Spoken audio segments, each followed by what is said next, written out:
Our new car is broken, and in this episode, we're going to find out why it doesn't drive. It currently runs, but for no more than 2 minutes at a time. We were able to drive it onto a tow truck and off a tow truck, but that's not enough for me. We got to drive this thing. So later, we're going to have my friends Ben and Justin with their expertise and tools to help me diagnose what's wrong and hopefully fix it. And later in this episode, we for sure will take this car for a test drive. I already started working on it off camera, and one thing I noticed right away was the air intake box is broken. So normally on the bottom of these boxes right here, there's tabs where you slide the top of the lid under and it secures it. And these are broken. I don't know how long it's been like that. And I don't know who worked on this car, but they decided to zip tie the air filter onto the top of the airbox. Notice too is that the fitment where the airbox is, it's just not right. First, we had other issues with the car. The car has no charging system. The power steering pump is seized. The previous owner told me that he drove it like that for as long as he could, which in turn caused more problems. And we have to deal with the airbox issue. Good thing Ben just got here to help. What's up, guys? Now with some reinforcements, let's fix this car.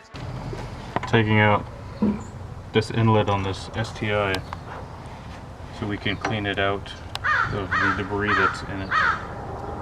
And changing the seized power steering pump. Pulley is seized. The pulley's not seized. The pulley is seized, just promise. There it goes.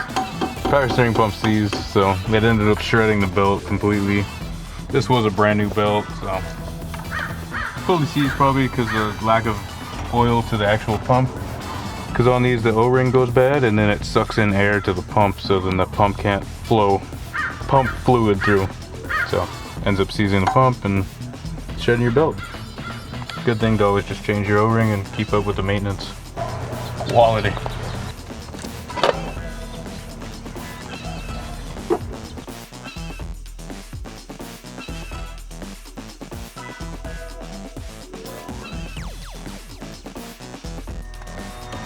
Success. There are bits of shredded belt everywhere, but that's not the issue. Look closer. Can you tell what's wrong here? I purchased the wrong power steering pump. I got one for a WRX on accident. These mistakes are common, especially when you don't remove the part you need first. We tried to have one ready before we removed our old one. Always double check. We're going to change the AC belt. Might as well do what we can, even though the car doesn't drive or even idle.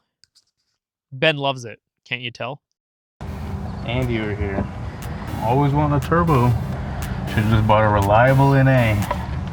Not some piece of crap Subaru either. Always struggling. Apparently, I like to make life difficult for myself and my friends. Look at all of the spaghetti of hoses that run throughout this engine.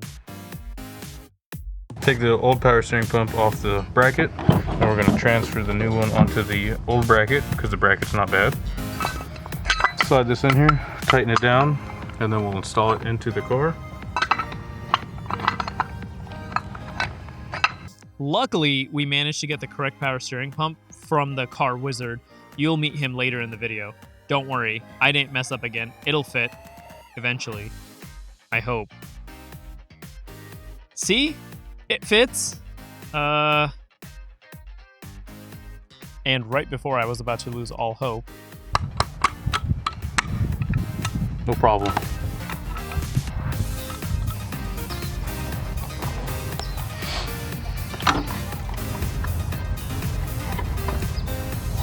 I think it's stripped. That's probably why the threads are hanging out, because it doesn't feel like it's tightening. This is the issue we're facing with the aftermarket turbo inlet and factory airbox. The car ran a generic inlet hose that was kinked, so we can't use that again. We're professionals. We're so professional at Keep Dreaming Garage that I forgot to turn my microphone on. So enjoy this clip of me using random hand signs to explain that the new turbo inlet that I got, which was supposed to fit, also doesn't fit.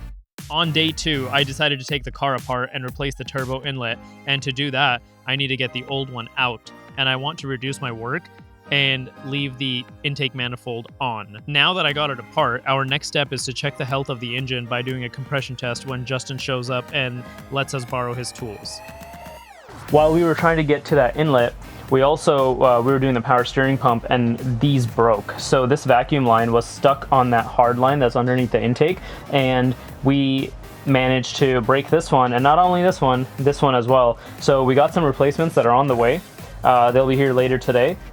It's a hot one today, so we got the canopy up. First job is to get the turbo inlet in, and Ben's pumped to help.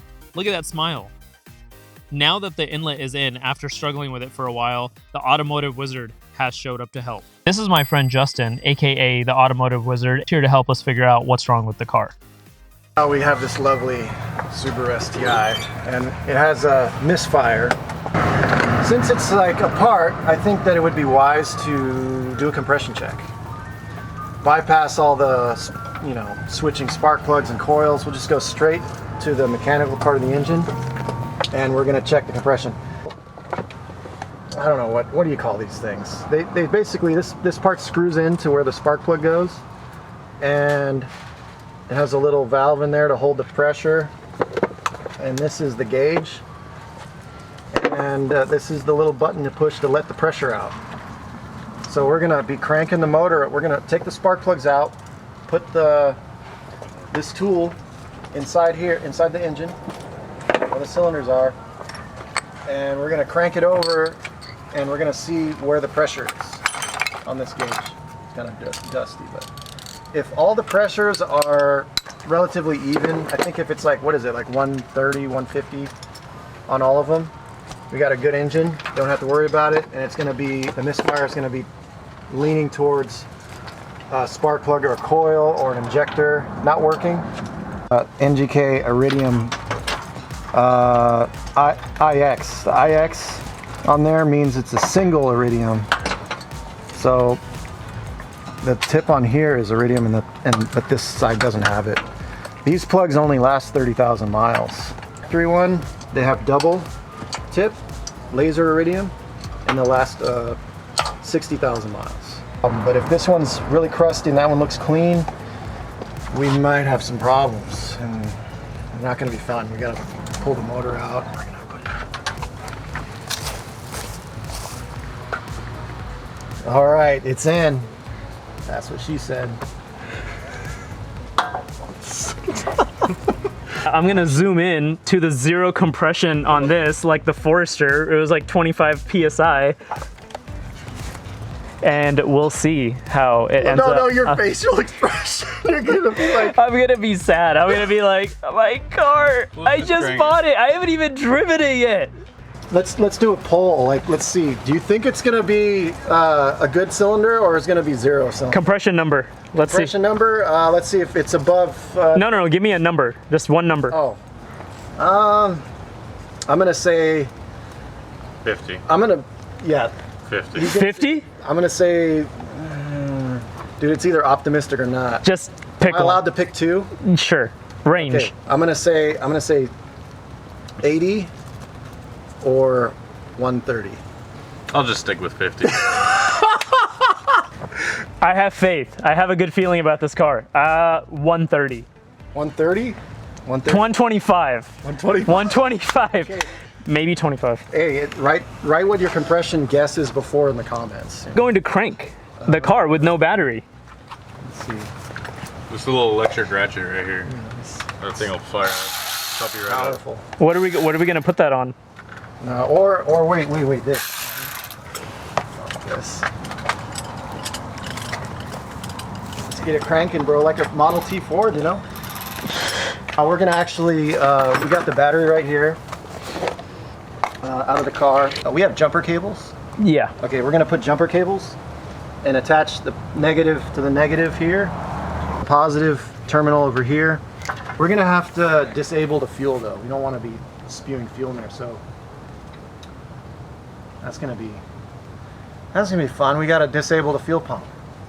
There's no fuse on a Subaru really, right? The seat. Yeah, The rear it's seat. the rear seat. Just unplug the connectors in the rear seat. Just two 12s underneath the seats here. Pick it up. Automotive archaeology. You think it's the key to a? You think it's the key to a house? Disconnect this, and then the car should not have any fuel spraying from the injectors. A little stubborn. There we go. All this work has got me famished. Anybody want donuts? I got a half a glazed, 3/4 of a bar, or a full glazed. What do you want? You gonna get the whole one? I'll eat the whole one. You fat and hungry? I'm fat and hungry. Hurry up and eat it. That's some good stuff right there. Let me know when y'all are ready to fire. Ready. This is the cylinder where the check engine light came on for, the P0302, which is cylinder 2. Are we ready? I'm not ready, but let's just do it. All right, Ben, go ahead, crank it. Oh.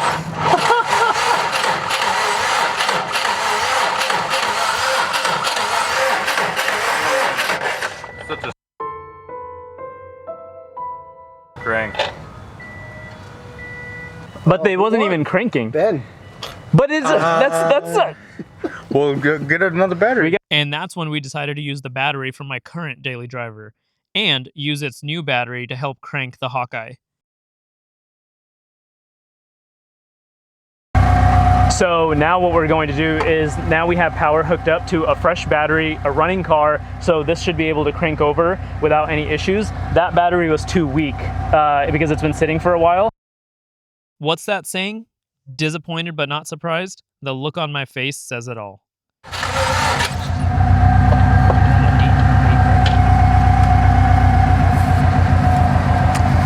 40 PSI. Damn, son. Oh boy. We wanted to be 100% sure that we had low compression and it was not our method of testing the compression that was causing these issues. So we installed the battery directly into the HawkEye. Look what he gives me. That's why I handed you the small can. He gave me... With the battery in, we're ready to go again. If the cables are still good, we might have to swap the starter out too. We're not taking the starter. We're not partying. No, we're not partying. We're not partying out my nice car. No, we're not partying out my nice car. No, we're not. I got another car we can take out. Yeah, we can take it out of the Forester. See, you don't need that, Ben. Your car doesn't run. Fire away.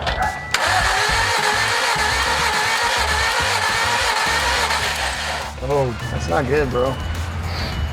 I'm just in a constant state of That's pain. not good, bro. Yeah. And extra onions. Yeah, I'll get some sourdough extra onions on that board and brew. What happened to you, man? This car's making me kind of lose my appetite. Oh yeah.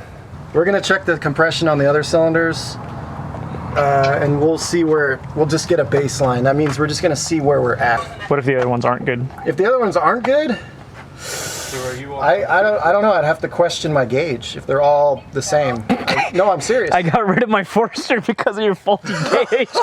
We literally did a compression test on my previous car, which was a 2004 Forester XT, and we did it with the same gauge, and we got 40 PSI the first time, and then the second time we got 25 PSI after we pulled everything apart, put the heads back on. It was like 5 PSI. It was really low. Yeah. That car's all fixed. Chris already fixed it. My friend bought it, but now we're checking the other cylinders because the code that the car has is a P0302 code, and that code is for cylinder 2 misfire. So we're going to check the other cylinders, and if they're low too, that means something's wrong with Justin's tools.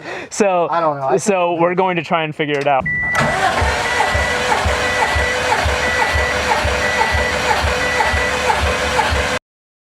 That's right. We're good compression on cylinder 1 means that we have confirmed low compression on cylinder 2.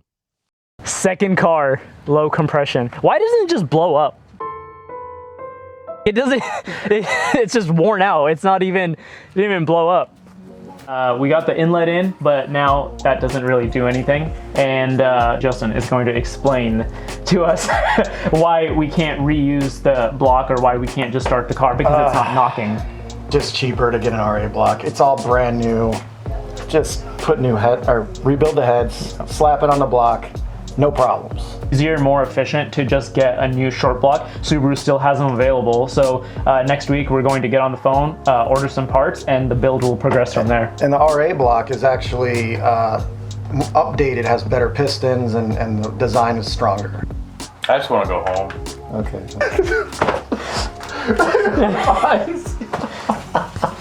At this point, we still really haven't driven the car, and after Justin left, we decided to put everything back together and get the car running so we can take it for a little test drive.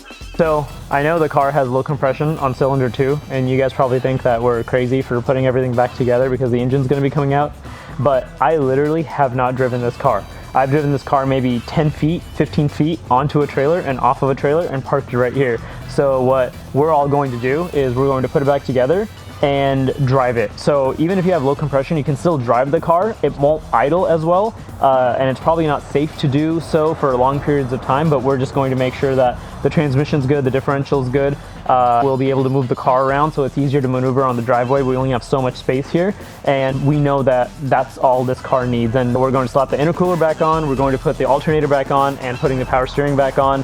Airbox, spark plugs, coil packs are in, and afterwards, we start her up, and we listen to her rumble and we take her for a spin. In addition to all of those things, I wanted to change the power steering fluid and get all of the old fluid out of the rack and clean out the reservoir. I noticed the fluid had some fine metal shavings floating in it, and I didn't want it to ruin my new power steering pump, so we installed a filter on the return line to catch anything we didn't get out.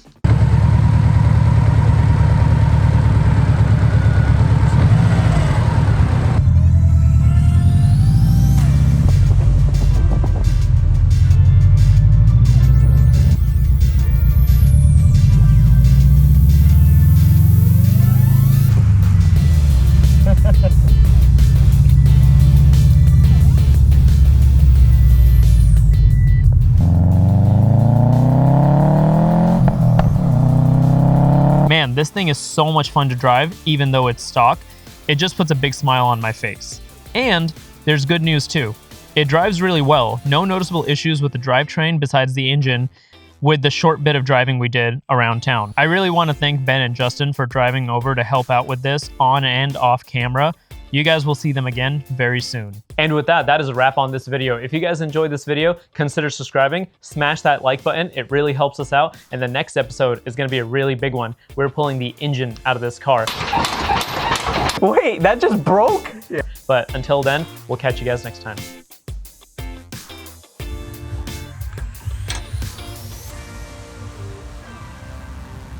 Open hood.